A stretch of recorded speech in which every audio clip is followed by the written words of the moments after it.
श्लोक 11 पाठ 2 गीता का सार दूसरा पाठ। सांख्य योग का विषय। श्री भगवान उवाच अशोच्यानन्वशोचस्त्वं प्रज्ञादांश्च भाष्यसे गतासु नक्तासूंश्च नानुशोचन्ति पंडिताः। श्री भगवान बोले, हे अर्जुन, तू न शोक करने योग्य मनुष्यों के लिए शोक करता है और पंडितों के से वचनों को कहता है, परंतु जिनके प्राण चले गए हैं उनके लिए और जिनके प्राण नहीं गए हैं उनके लिए भी पंडित जन शोक नहीं करते।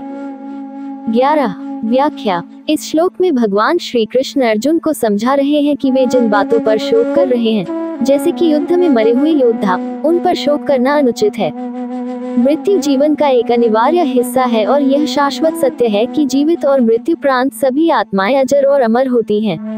पंडित या ज्ञानी व्यक्ति किसी भी जीवित या मृत आत्मा के लिए शोक नहीं करते, क्योंकि वे जानते हैं कि आत्मा कभी मरती नहीं, बल्कि शरीर बदलती रहती है।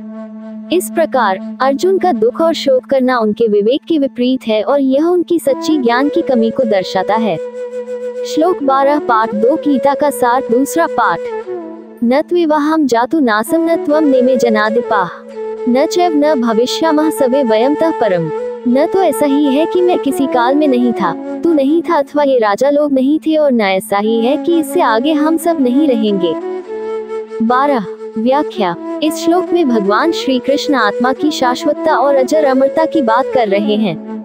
भगवान कहते हैं कि मैं और तुम और न ही ये सभी राजाओं के समूह कभी भी नहीं पैदा हुए थे, न ही कभी मिटेंगे।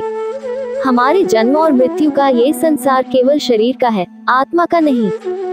यहाँ भगवान आत्मा की शाश्वतता की पुष्टि करते हुए कहते हैं कि आत्मा न तो जन्म लेती है और न ही मरती है, वह सदा से मौजूद है और सदा मौजूद रहेगी।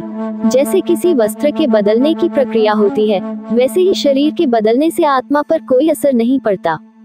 इस श्लोक का मुख्य उद्देश्य है कि आत्मा को स्थायी और अनित्य के रूप में समझा जाए, जबकि शरीर और उसके गुण धर्म नश्वर होते हैं। इस प्रकार भगवान श्री कृष्ण शिष्य को ये समझाना चाहते हैं कि आत्मा की प्रकृति अनंत और अपरिवर्तनीय है और यह जीवन मरण के चक्र से परे है।